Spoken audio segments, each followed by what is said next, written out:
नमस्कार साथियों, आप सभी का मेरे यूट्यूब चैनल पर स्वागत है। आज हम पढ़ने वाले हैं इंग्लिश पेडागोजी, जो कि टेट और सीजी टेट की और शिक्षक भर्ती के लिए बहुत ही इंपॉर्टेंट है। तो देखिए आगे टॉपिक हम पढ़ते हैं। आज का हमारा टॉपिक है लर्निंग एंड एक्विजिशन, अधिग्रहण और सीखना। इसे कहा जाता है अधिगम और अर्जन। सीखना का होता है अधिगम। तो language can be required in two ways, कि भाषा को किसी भी दो तरीक़ों से हम अर्जित कर सकते हैं। पहला है लैंग्वेज एक्विजिशन, भाषा को अर्जित करके। दूसरा है लैंग्वेज लर्निंग, उस भाषा को सीख करके। एक बच्चा क्या करता है, या तो भाषा का क्या कर सकता है, उसको अर्जित कर सकता है या उसको सीख सकता है। उसी के बारे में यहाँ पर हम पढ़ेंगे और जानेंगे। तो देखिए आज पढ़ते हैं आगे। इक्वेशन होता क्या है, अधिग्रहण या अर्जन करना। When we learn something about a systematic and conscious process, जब हम किसी एक निश्चित क्रम में सिस्टमेटिक ढंग से या चेतन के प्रकार से हम प्रोसेस से पढ़ते हैं और सीखते हैं, तब वो क्या होता है, उसको हम सीखते हैं। जिस प्रकार से हम अपनी मदर लैंग्वेज, मातृभाषा को सीखते हैं, जो क्या होती है हमारे चाइल्डहुड में होती है, बचपन में होती है, जिस उसे हम सीखते हैं, जिसके लिए हमें किसी प्रकार का विदाउट नोविंग ग्रामर, जिस प्रकार से हम मातृभाषा सीखते हैं बिना ग्रामर के, बिना किसी रूल के, बिना किसी रेगुलेशन के, उसी प्रकार से हम किसी भी भाषा का हम अर्जन कर सकते हैं बिना किसी ग्रामर के जानकारी के। क्योंकि यह एक क्या है, नेचुरल और सबकॉन्शियस प्रोसेस है। जो क्या है, नेचुरल और सबकॉन्शियस प्रोसेस है, अर्थात वह प्राकृतिक है, नेचुरल है। इसलिए हम उसे कैसे सिंपली सीख सकते हैं बिना किसी जानकारी के, बिना किसी ग्रामर के। मेन पॉइंट्स कुछ सीखने के कुछ क्या हैं, मेन पॉइंट्स हैं। तो देखिए मेन पॉइंट क्या होता है अर्जन के लिए, कि यह एक क्या है, नेचुरल प्रोसेस है। यह क्या है, एक प्राकृतिक प्रक्रिया है जिसके द्वारा हम सीख सकते हैं। सेकंड यह क्या है, सबकॉन्शियस प्रोसेस है। यह क्या है, अवचेतन प्रक्रिया है, मतलब वह मन में चलती रहती है, मस्तिष्क में चलती रहती है, इसलिए हम उसको सीख सकते हैं। और क्या करता है कि एक जो भाषा है, जो फर्स्ट लैंग्वेज, जैसे लोकल भाषा होती है, हमारा स्थानीय भाषा होता है या हमारी मातृभाषा होती है, उसके जानकारी के बाद हम दूसरा भाषा हम सीख सकते हैं। क्यों? क्योंकि उसका स्रोत कहीं ना कहीं हमारे मूल भाषा से होता है, हमारे नेटिव लैंग्वेज से होता है। इसलिए हम कोई भाषा सीख सकते हैं और बच्चे भी इसी प्रकार से सीखते हैं। देखिए आगे क्या है, कि जो एक्विजिशन होती है, भाषा का अर्जन जो होता है, वह क्या होती है, सामान्य रूप से स्वचालित, ऑटोमेटिक क्या होती है, ऑटोमेटिक। उस हम ज्ञान को प्राप्त कर सकते हैं, इजीली उसको प्रोसेस कर सकते हैं। और do not use grammatical rules, बिना किसी व्याकरणिक नियमों के प्रयोग के हम उसको सीख सकते हैं। क्यों? कि जब बच्चा एक परिवार में रहता है तो अपने आसपास से, अपने बड़ों से सीखता है, न कि किसी बुक से या कॉपी से। जो मुख्य जो भाषा होती है उसको बच्चा अर्जित अर्जित करके ही या अनुकरण करके ही सीखता है। और इसमें क्या होती है, प्रैक्टिकल नॉलेज, जो क्या होती है, व्यवहारिक ज्ञान। तो जो व्यवहार में ज्ञान करते हैं, मतलब जो बड़े करते हैं, बच्चे वही सीखते हैं, इसलिए वे उनका अनुकरण करके भाषा को सीखते हैं। और जो स्थिति होती है वह क्या होती है, अनौपचारिक होती है, इनफॉर्मल होती है। जैसे कि प्रणाम करना, बड़ों को प्रणाम करना, या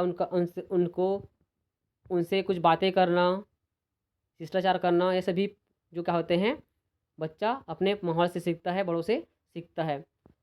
और main requirement is a communication environment, और किसी भाषा को सीखने के लिए एक वातावरण की आवश्यकता होती है, जहाँ हम किसी भी भाषा को सीखने के लिए एक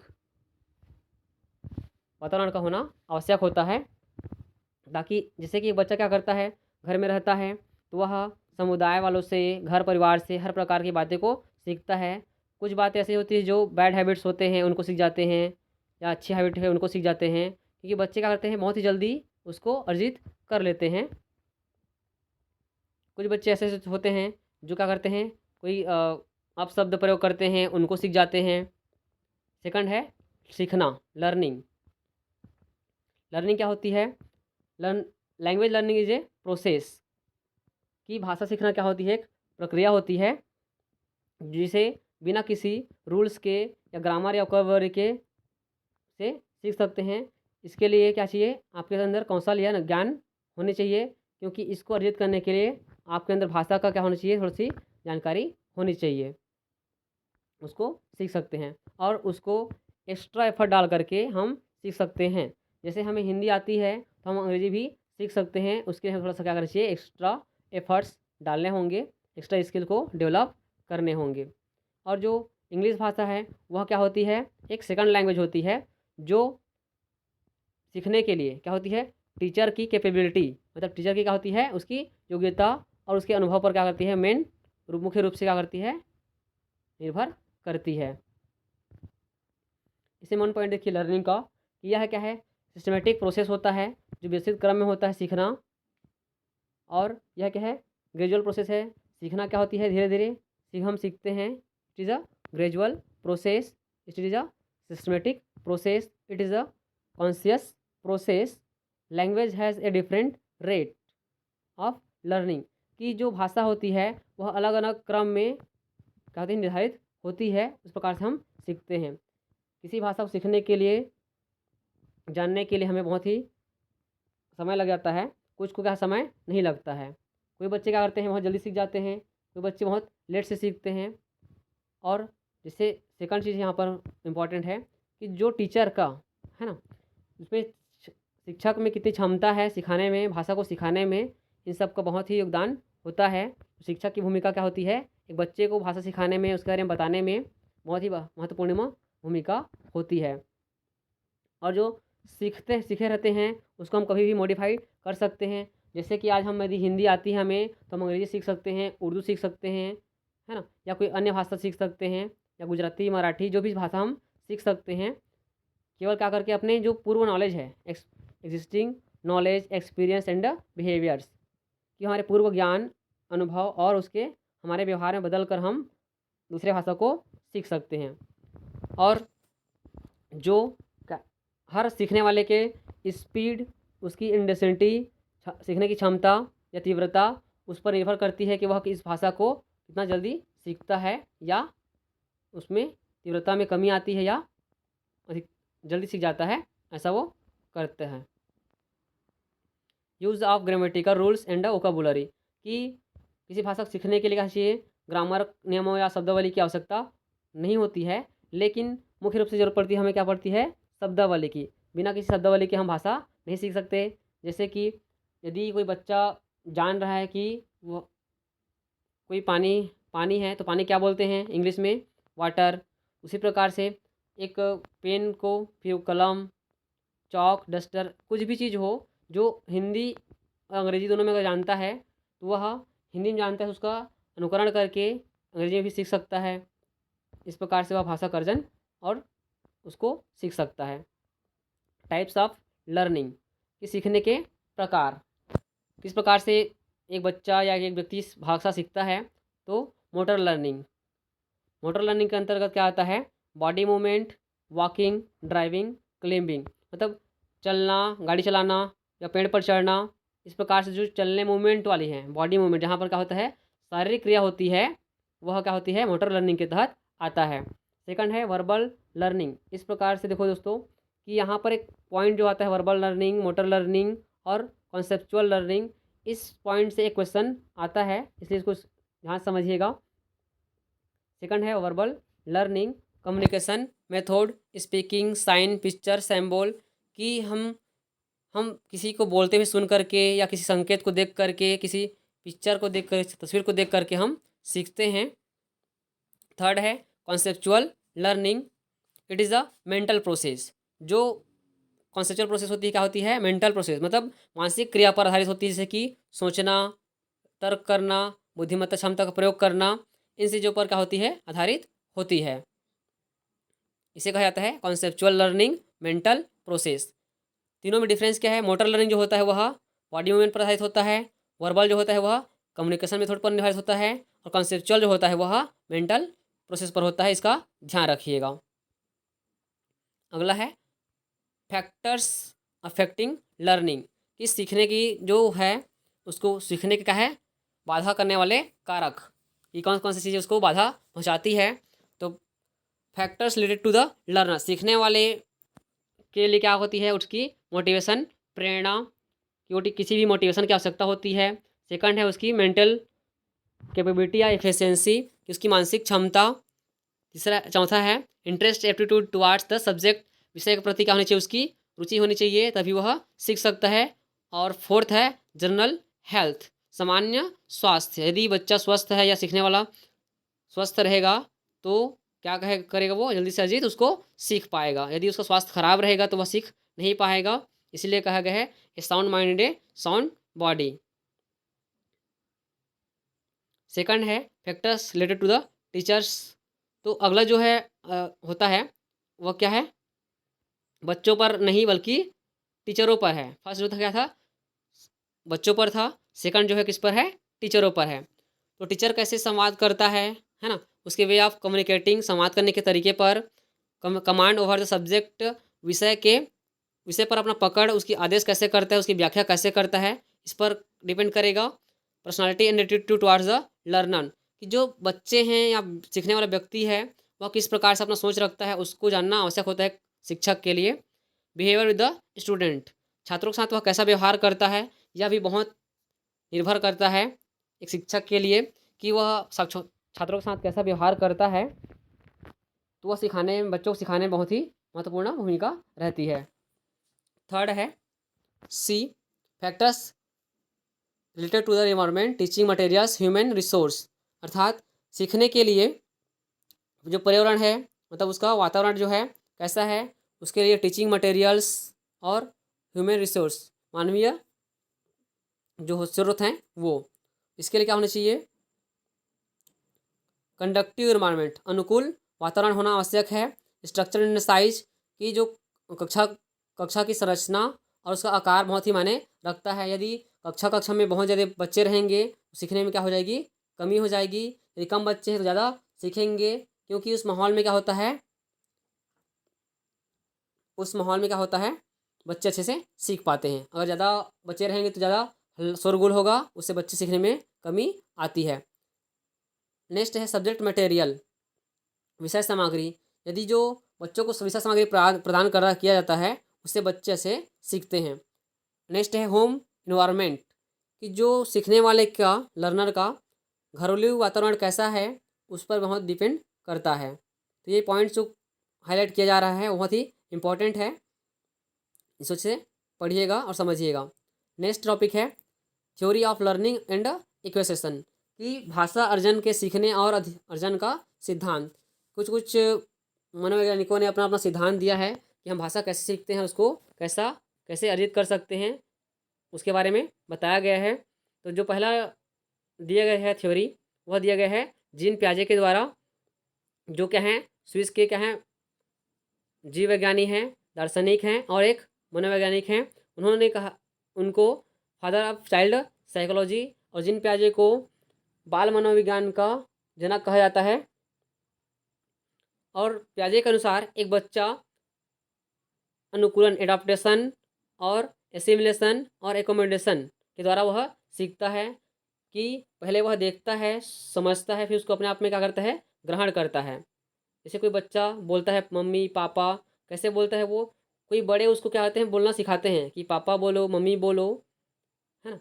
इस प्रकार से वो सिखाते हैं, तब जाकर बच्चा का सुनता है, अपने आप में अनुकूलित करता है, फिर उसको अंदर समाहित करके उसको बाहर प्रयोग करता है, क्योंकि उसे पता चल जाता है कि कौन मम्मी है कौन पापा है। इस प्रकार से फिर according to him child select collect small chunks unit of knowledge. इस प्रकार से क्या करता है, जो बालक है, जो बच्चा है, एक छोटे से हिस्से को, जैसे मम्मी पापा या पानी, ग्लास, कटोरी, थाली, इस प्रकार से वो छोटे छोटे चीज़ों को करता है, सीखता है।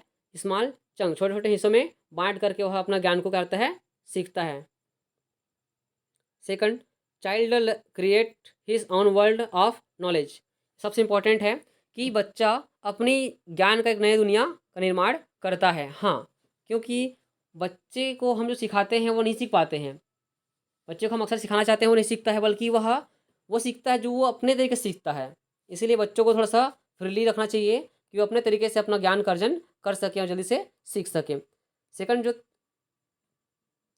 अगला जो टॉपिक है वह क्या है, concept of Chomsky, Noam Chomsky. ये भी क्या है, एक साइकोलॉजिस्ट हैं जिन्होंने अपना विचार प्रकट किया है यहाँ पर, कि अवधारणा प्रकट किया है, जो क्या है अमेरिकन भाषावादी हैं, जो फिलासफर दार्शनिक हैं और संज्ञानात्मक वैज्ञानिक हैं, और इतिहास और सोशल से रिलेटेड में भी अपना एक सामाजिक क्या है आलोचक हैं। इन्होंने कहते हैं, इनके अनुसार क्या कहता है कि child are born with inherent ability to learn human language. इनके अनुसार कहने का अर्थ है कि जो चोम्स्की जी का कहना है कि बच्चे जन्मजात कि उनमें क्या होती है, भाषा सीखने की क्षमता होती है, जन्मजात होती है, उन्हें विरासत में मिली होती है। यह जो एबिलिटी है इनहेरिटेड होती है, कि उनको जो भाषा सीखने की क्षमता होती है उन्हें पहले से विरासत में मिली होती है। और इनका जो कहना है कि जो कोई भी भाषा सीखते हैं उनके लिए क्या होता है, प्रोसेस होता है कि LAD लैंग्वेज एक्विजिशन डिवाइस या LLD लैंग्वेज लर्निंग डिवाइस। उनके अंदर प्रोसेस कैसे होता है कि भाषा सीखने की क्षमता पहले से उनके अंदर मौजूद होती है, जिसे कहा जाता है LLD या LAD। इसका फुल फॉर्म है लैंग्वेज एक्विजिशन डिवाइस और लैंग्वेज लर्निंग डिवाइस। ये पॉइंट जो होता है 1 नंबर का आता है, इसको पॉइंट नोट कर लीजिएगा। नेक्स्ट टॉपिक है children only learn vocabulary and LAD applies rules of language make sentence no needs to learn grammar. कि बच्चे सीखने के लिए किसी भी प्रकार की ग्रामर की आवश्यकता नहीं होती है, वे पहले से ही एक अंडरस्टैंडिंग पावर के साथ क्या करते हैं, जन्म लेते हैं, जो भाषा सीखने में उनकी सहायता करता है। और बच्चे कभी भी भाषा को क्या करते हैं, नकल करके नहीं सीखते हैं, वे अकेले में नकल करते हैं, है ना, वे अकेले नकल करके नहीं सीखते हैं, बल्कि वे किसी का अनुकरण करते हैं। जैसे बच्चे बड़ों का नकल करते हैं, अगर बड़े घर में अच्छा व्यवहार करते हैं तो बच्चे सीख कर क्या करते हैं, उसको अच्छा व्यवहार करते हैं। यदि घर में बड़े क्या करते हैं, आप शब्दों का प्रयोग करते हैं, गुस्से का प्रयोग करते हैं, तो बच्चा भी उसी को जल्दी सीखता है। तो बच्चे क्या करते हैं, नकल करके सीखते हैं बड़ों का। अगला टॉपिक है वाइगोटस्की कॉन्सेप्ट। जो वाइगोटस्की जी ने क्या किया है, कॉन्सेप्ट अपना दिया है। ये जो क्या है, इनकी जो थ्योरी है वो क्या है, संज्ञान पर है, जो क्या है सोशल डेवलपमेंट थ्योरी। इन्होंने सामाजिक विकास का सिद्धांत को प्रतिपादित किया है। और इनका कहना है कि मोर नॉलेजेबल टू अदर, कि बहुत सारे अर्जन, जो भाषा का अर्जन होता है अन्य की अपेक्षा हम जल्दी कर सकते हैं, क्योंकि उससे क्या होता है, किसी बच्चे का जो अंडरस्टैंडिंग पावर होता है बहुत ही क्या होता है, हाई लेवल तक होता है, इससे वह अच्छे से अच्छा सीखने वाला बन सकता है। और जो इनका जो क्षेत्र होता है वाइगोटस्की जी का, वो है क्या है, ZPD zone of proximal development. उनका एक सिद्धांत है, निकटवर्ती विकास का सिद्धांत या समीपस्थ विकास का सिद्धांत इन्होंने क्षेत्र दिया हुआ है। यह एक क्वेश्चन का इनका आता है, तो उसको अच्छे से पढ़ लीजिएगा। अगला टॉपिक है कि जो होते हैं, जो जोन ऑफ प्रॉक्सिमल डेवलपमेंट होता है वह क्या होता है, बहुत ही डिफरेंट होता है। कि एक बच्चा क्या करता है, डिफरेंस होता है, बच्चे सीखने क्या होता है, डिफरेंस होते हैं, इसलिए उनको गाइडेंस और इनकरेज करने की आवश्यकता होती है, कि कोई उनको क्या करे, प्रोत्साहित करे, तब वह क्या कर जल्दी सीख पाता है। और जैसे क्या करता है बच्चा या सीखने वाला, सोशल इंटरेक्शन आता है, मतलब सामाजिक संपर्क में आता है, तो जल्दी से सीख पाता है। According to language plays a critical role in cognitive development. कि जो भाषा है उसके लिए संज्ञानात्मक विकास, भाषा सीखने के लिए संज्ञानात्मक विकास क्या होती है, महत्वपूर्ण भूमिका निभाती है। और इसको फोल्डिंग के लिए JPD जो होता है, जोन ऑफ प्रॉक्सिमल डेवलपमेंट, बहुत ही इंपॉर्टेंट होता है। और मुख्य इंपॉर्टेंट यहाँ पर जो होता है कि जो किसी भाषा सीखने के लिए, बच्चे को भाषा को सीखने के लिए उसके बड़ों का सपोर्ट होना बहुत ही आवश्यक होता है। जैसे आपको बताया कि जैसे बड़े करते हैं वैसे बच्चे सीखते हैं। और बच्चे क्या सीखते हैं? पीयर लर्निंग एंड कोलैबोरेटिव, कि बच्चे अपने सहकर्मी मतलब साथियों से और उनके सहयोगी से उनसे बहुत जल्दी सीखते हैं। इसके आगे B.F. स्किनर ने अपना सिद्धांत दिया है कि प्रोपाउंडेड ऑफ कंडीशनिंग, कि सशर्त प्रस्ताव या ऑपरेंट कंडीशन थ्योरी, इसके बारे में उन्हें दिया हुआ है, स्किनर जी ने बताया हुआ है, जो कि क्या है? बिहेवियरिस्ट रेनफोर्समेंट प्रिंसिपल, व्यवहारवादी सुदृढ़ीकरण का सिद्धांत उन्हें दिया हुआ है, जो शब्दों के शब्दावली पर क्या है? निर्भर करता है। नेक्स्ट टॉपिक है he believes that best way to understand behaviour, कि किसी भी के व्यवहार को समझने के लिए उन्होंने व्यवहारवादी सिद्धांत का प्रतिपादन किया है कि वे किस प्रकार से किसी कारण की वजह से, काज ऑफ एक्शन, किसी कारण की वजह से क्या करते हैं, उसका परिणाम होता है, कि जो कुछ भी घटना होती है उसका जो कार्य होता है उसके आधार पर उसका परिणाम हमें मिलता है। इतना बताया गया है। इस प्रकार से दोस्तों कि यह जो हमारा टॉपिक है लर्निंग एंड एक्विजिशन कंप्लीट होता है। धन्यवाद।